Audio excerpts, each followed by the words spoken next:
तो आइए समझते हैं कार्बोहाइड्रेट क्या होता है। सबसे पहले हम आपको इसका क्लासिफिकेशन करवाएंगे, फिर इसकी थ्योरी लिखवाएंगे। और ये वीडियो बोर्ड एग्जाम के स्टूडेंट्स के लिए बहुत ही इंपॉर्टेंट होने वाली है, क्योंकि कार्बोहाइड्रेट बोर्ड एग्जाम में बहुत बार पूछा जाता है।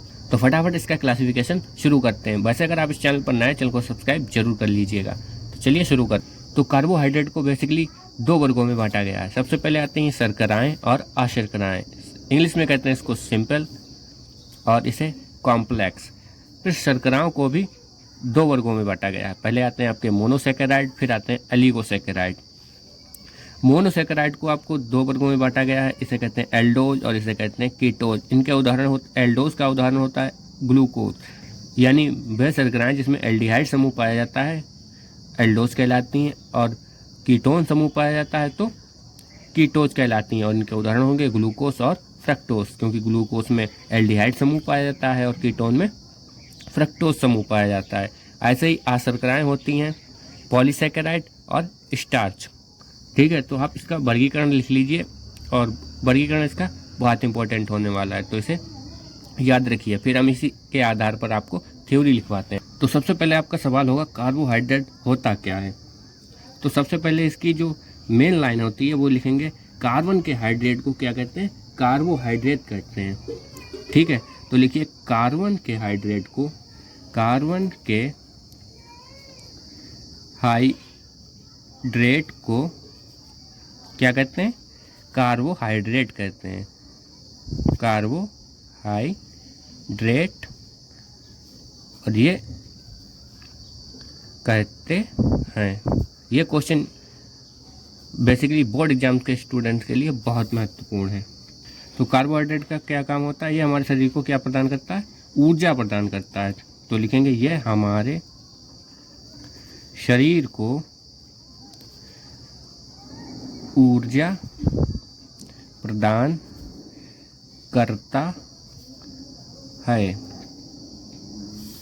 और इसका सामान्य सूत्र भी पूछा जाता है, तो इसका सामान्य सूत्र होता है CH2O होल ऑफ का N। तो लिखते हैं इसका सामान्य सूत्र CH2O होल ऑफ का N होता है। अब कार्बोहाइड्रेट के स्रोत क्या होते हैं, तो यहाँ पे लिखिए स्रोत। और कार्बोहाइड्रेट मुख्य रूप से पाया जाता है चावल, गेहूं और आलू में। ठीक है, और इसकी अधिकता से मधुमेह यानी डायबिटीज़ रोग हो जाता है। अगर आपके शरीर में कार्बोहाइड्रेट की मात्रा अधिक है तो आपको मधुमेह या डायबिटीज़ रोग हो जाएगा। इसकी अधिकता से मधुमेह या जिसे इंग्लिश में डायबिटीज़ कहते हैं, डायबिटीज़ रोग हो जाता है। ठीक है, और जिन्हें मधुमेह या डायबिटीज़ होता है उनके लिए इंसुलिन के इंजेक्शन लगवाए जाते हैं, क्योंकि इंसुलिन जो है कार्बोहाइड्रेट को कंट्रोल करता है। ठीक है, अब इसका वर्गीकरण लिखते हैं। तो कार्बोहाइड्रेट को दो वर्गों में बांटा गया है। पहले आती हैं आपकी शर्कराएँ और दूसरी अशर्कराएँ। तो शर्कराएँ लिखते हैं सबसे पहले। बेसिकली ये स्वाद में मीठी और रंगहीन होती हैं और जल में घुलनशील। तो लिखिए ये स्वाद में मीठी तथा रंगहीन और जल में घुलनशील होती हैं। ठीक है, अब शर्कराओं को भी दो भागों में बांटा गया है। पहली आती है आपकी मोनोसेकेराइड। मोनोसेकेराइड, यहाँ पे आप एक लाइन लिखिए, शर्कराओं को दो भागों में बांटा गया है। ठीक है, मेरी राइटिंग थोड़ी सी खराब है, आप एडजस्ट कर लीजिए। तो मोनोसेकेराइड वे शर्कराएं होती हैं जिनका जल अपघटन नहीं होता। तो आप सिंपली लिखेंगे जिन शर्कराओं का जल अपघटन नहीं होता वे शर्कराएं मोनोसेकेराइड कहलाती हैं। ठीक है, कहलाती हैं। अब मोनोसेकेराइड को भी 2 वर्गों में बांटा गया है। पहले आती है आपकी एल्डोज। कौन सी? एल्डोज। और दूसरी आती है आपकी कीटोज। यहाँ पे लिख दे रहे कीटोज। अब इनमें क्या होता है? तो इनमें बेसिकली होता है जिनमें एल्डिहाइड समूह पाया जाता है उन्हें एल्डोज कहते हैं, और जिनमें कीटोज समूह पाया जाता है उन्हें कीटोज कहते हैं। तो लिखिए जिनमें एल्डिहाइड समूह पाया जाता है उन्हें क्या कहते हैं? एल्डोज कहते हैं।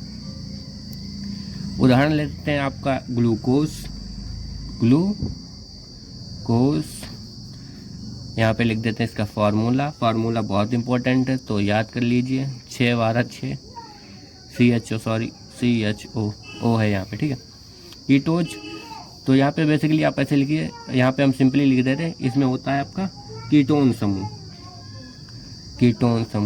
इसमें कीटोन समूह होता है। ठीक है, उदाहरण इसका ले रहे फ्रक्टोज। कौन सा ले रहे? फ्रक्टोज। फॉर्मूला सेम ही रहेगा इसका C6H12O6। अब रह गई हमारी अलीगोसेकेराइड, यानी शर्करा जो थी वो 2 प्रकार की थी, मोनोसेकेराइड और अलीगोसेकेराइड। अब अलीगोसेकेराइड लिखते हैं वे शर्कराएं जो जल में अपघटन करने पर मोनोसेकेराइड के 2 अणु देती हैं, अलीगोसेकेराइड कहलाती हैं। तो लिखिए वे शर्कराएं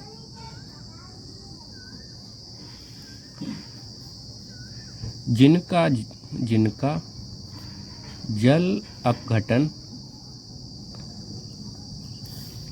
कराने पर मोनोसेकेराइड के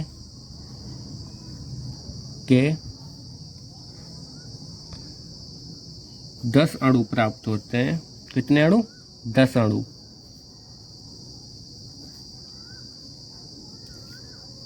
क्या कहलाती हैं? अलीगोसेकेराइड कहलाती हैं। ठीक है,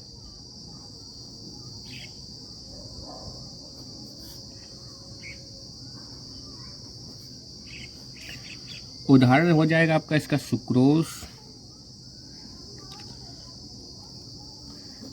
फॉर्मूला लिख लीजिए C12O22O11। यहाँ पे 10 या 2 अणु। ठीक है, यहाँ पे 10 या 2 छूट गया था तो 2 लिख लीजिए। ठीक है, जब भी हम अशर्कराओं का जल अपघटन कराएंगे तो मोनोसेकेराइड के हमें 2 या 10 अणु प्राप्त हो जाएंगे। जैसे सुक्रोज है तो सुक्रोज का हम जल अपघटन कराए दे रहे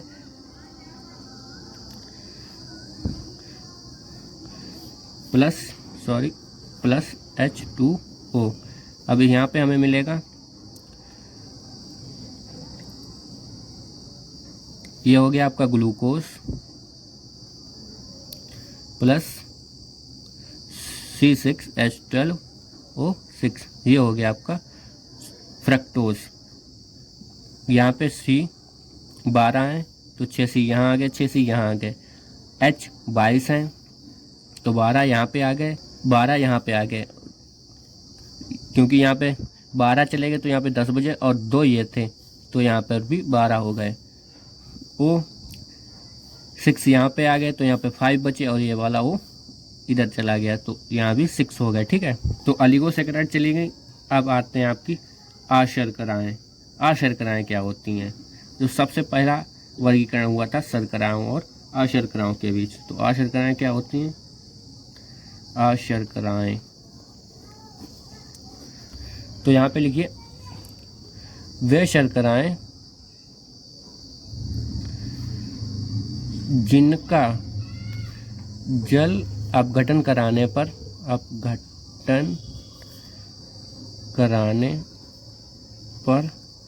मोनोसैकेराइड के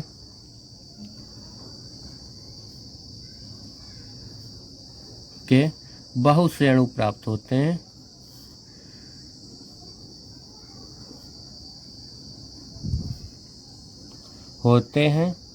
क्या कहलाती हैं? अशर्कराएँ कहलाती हैं। अशर्कराएँ कहलाती हैं। उदाहरण दे रहे हैं, इसका उदाहरण होगा आपका स्टार्च। क्या होगा? स्टार्च। फॉर्मूला लिखिए इसका C6H10O5 मोल ऑफ N। ठीक है, तो ये था आपका संपूर्ण कार्बोहाइड्रेट का वर्गीकरण। बाकी वीडियो अच्छी लगी हो चैनल को सब्सक्राइब और वीडियो को लाइक कर लें। कल बात करेंगे वसा के बारे में, फिर आपका आ जाएगा एक टॉपिक खनिज लवण।